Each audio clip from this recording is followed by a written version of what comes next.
그러면 한 달에 한 300만 원 정도 이 정도 쓰시나요? 저는 한 250이면 가능하지 않나 이렇게 했는데 마누라하고 이제 이야기를 해보니까 300만 원은 최소한 들어간다라고 이야기를 하더라고요. 직장 다니실 때 이제 법인장님 하시고 할 때는 이거보다 2배, 3배는 쓰셨을 거 아니에요? 막. 그 아까 제가 이야기했던 식으로 그 네. 씀씀이가 비교가 안 되죠. 그때 당시에 예를 들어서 제가 임원 달았을 때 거의 한 1,000만 원 조금 넘게 이제 급여가 나오잖아요, 그죠? 그렇죠. 그 범위 안에서 뭐 세금 내고 뭐 하더라도 한 800 정도는 생활비로 이제 들어가는 거죠. 아, 막걸리 맛있네요. 네. 한진해운이 처음 회사였던 거죠?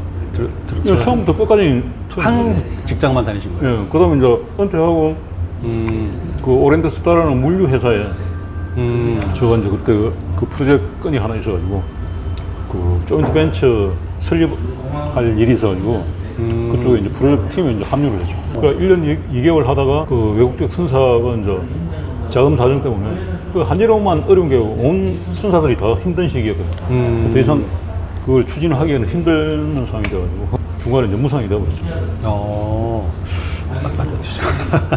저는 그때 이후로는 그냥 아예 그 물류 쪽에 발을 빼는 게 좋겠다. 그럼 있으면 또 그 후배들한테 막 또 연락해가지고 또 뭐 하는 그런 상황이 이제 벌어지니까. 그래 이제 그렇게 하려면은 제가 이제 경제적으로 이제 자립이 돼야 그게 가능하잖아요. 그러니까 신입사원으로 한진해운 들어가셔서 거기 87년도에 들어가가지고 2014년 1월부로 이제 그만뒀죠. 몇 년 근무하신 거예요? 그게 27년 법인장님으로 해외 나가신 건 스페인이 처음이셨나요? 법인적으로 그 해외 나간 스페인이 처음이죠. 스페인 나갔다. 발렌시아에 네. 그 한진해운 그때 배가 들어갈 때니까. 그리고 그 다음에 다시 이제 한국에 들어가서 근무하다가 네. 강남에 영업소가 있었거든요. 야, 네네. 영업소장으로 이제 강남에서 근무하다가 2006년도에 네덜란드 이제 발령이 났죠. 예전에 제가 처음 이제 인터뷰할 때 이제 택배 쪽 일을 하신다고. 그게 이제 아까 제가 이야기했던 이제 자세히 낮추기를 구체적으로 해야 될 걸, 그리고 또 제가 이제 그 학부 과정에 대학교 이제 입학을 해가지고 4년을 졸업을 해야 되는데 공부만 할 수가 없으니까 그때 이제 그 코로나 시기니까 아무래도 디지털 그 대학교들이 인기가 있었거든요.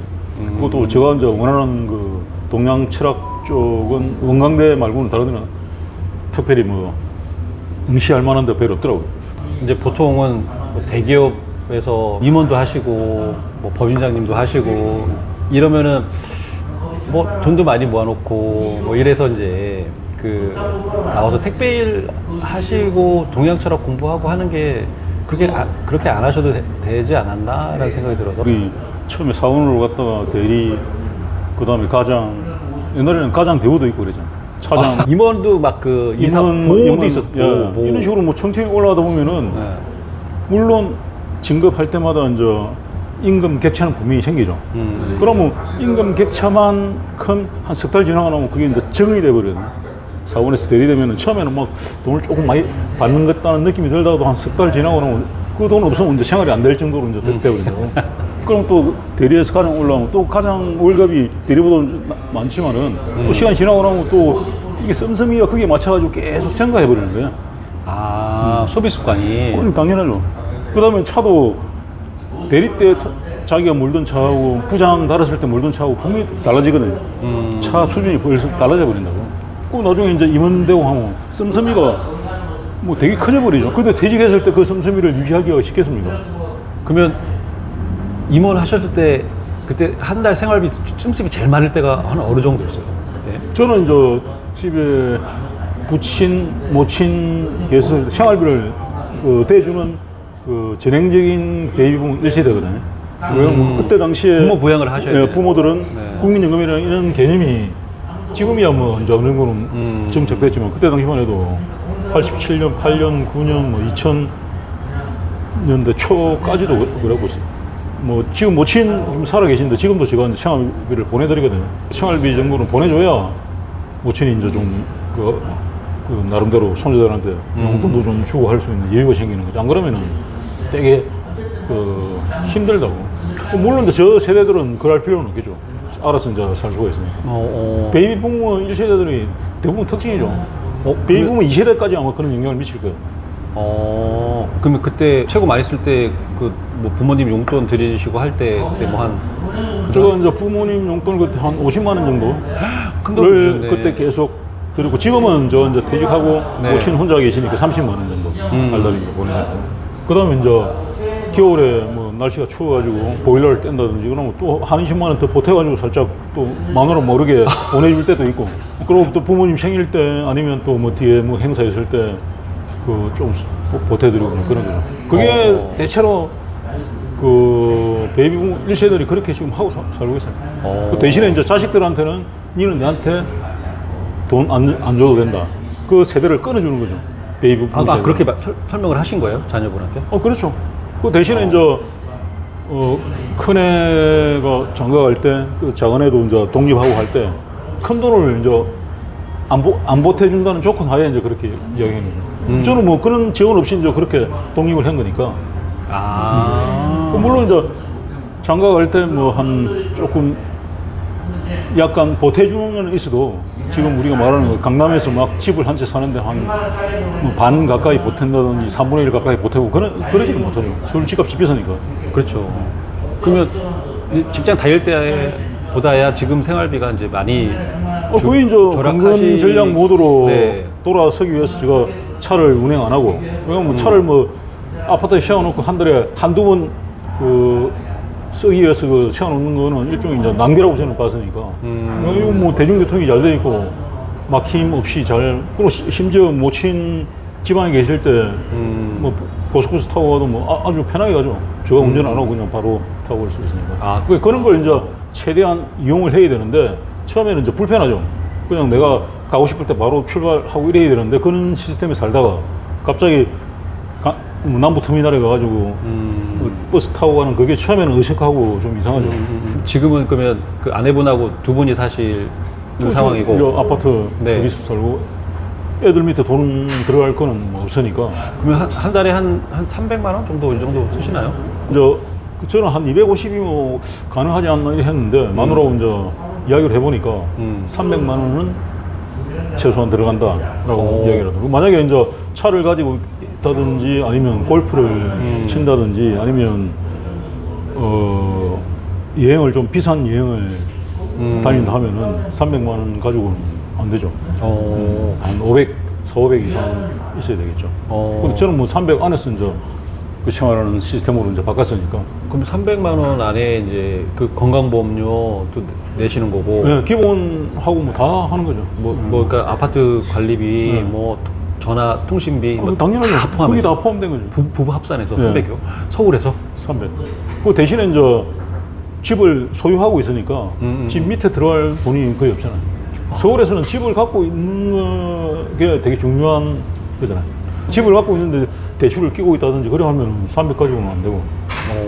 그 직장 다니실 때 이제 법인장님 하시고 할 때는 이거보다 2배, 3배는 쓰셨을 거 아니에요, 막.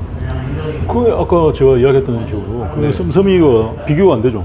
그때 당시에 예를 들어서 제가 임원 달았을 때 그 거의 한 1,000만 원, 1,000만 원 조금 넘게 이제 급여가 나오잖아요, 그죠? 그럼 그 범위 안에서 뭐 세금 내고 뭐 하더라도 한 800 정도는 그 생활비로 이제 들어가는 거죠. 애들 밑에 들어가고 뭐 다 해가지고. 그럼 근데 그니까 800에서 300으로 그러면 반 이상을 그냥 확 줄인 거잖아요. 그러니까 이제 그걸 이제 고민을 해야 되는 거죠. 그렇게 하기 위해서 어떻게 해야 될지를 이제 이게 300 가지고 그 부부가 뭐 건전하게 살아가는 데는 문제가 없다라는 게 이제 그 와이프하고 저하고의 결론이었거든요. 그럼 300을 우리가 어떻게 할 건지 이제 계산을 해보니까 300 정도는 가능한 결론이 나왔죠. 우리가 이제 전략을 하면은. 그런데 만약에 500에서 700 가까이를 계속 유지하려면은 제가 이제 일을 계속 해야 되고 제가 하고 싶은 걸 이제 못 하는 거죠. 그 일을 계속 할 수밖에 없잖아요. 근데 그게 쉽진 않을 거 아니에요?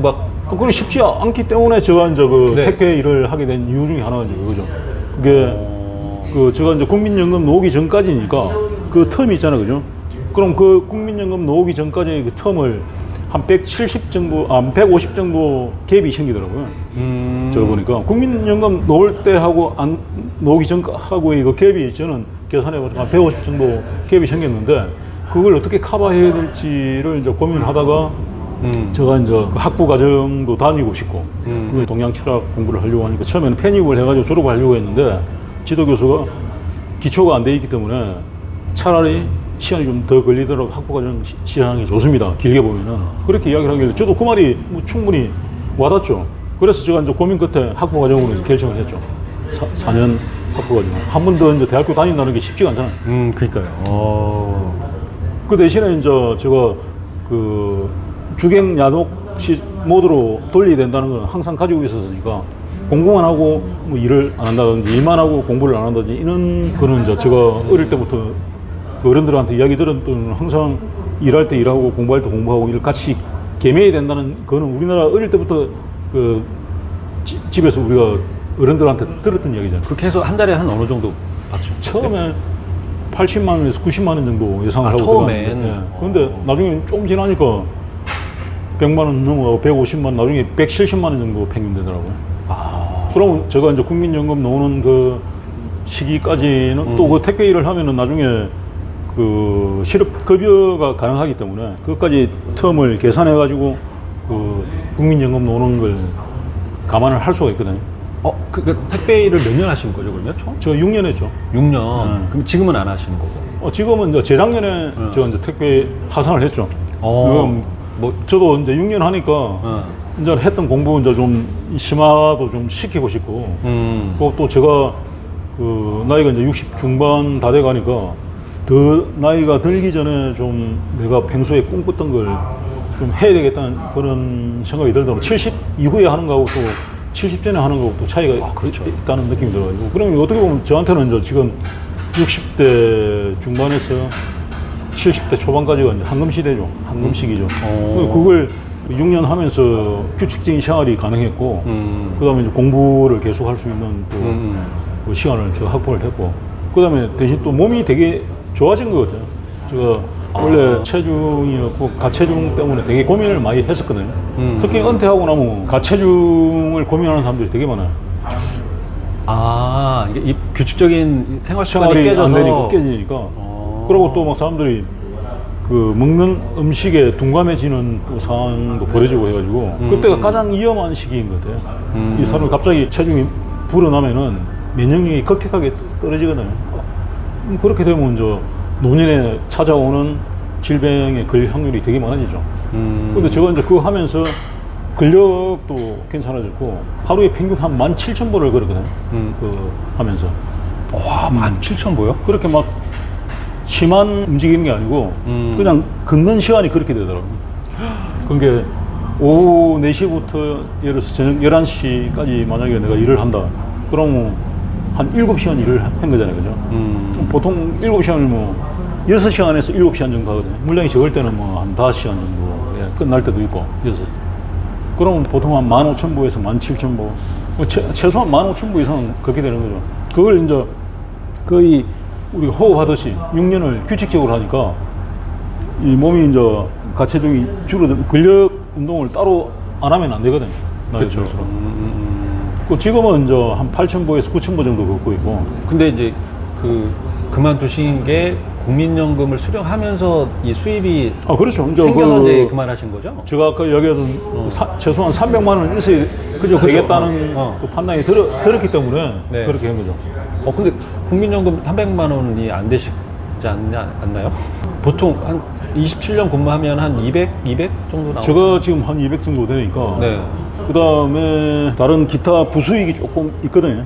또 와이프도 책을 남편이 퇴직했습니다라는 책을 맞아요. 찍고 네. 뭐 강의가 계속 들어오고 강의도 하고 뭐 여러 가지 또 그쪽 관련 그 강의를 맡다 보니까 수익이 좀 생기고 300만 원 플러스 조금 더 벌 수도 있어요. 지금 상황에서는.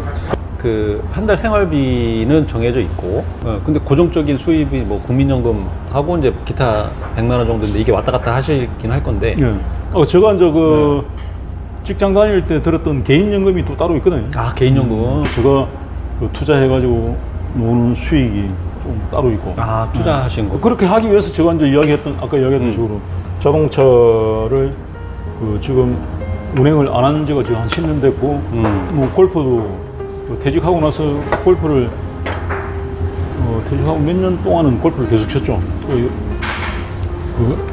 처음부터 끊을 수가 없으니까. 그 나중에 이제 골프도 완전히 끊었죠.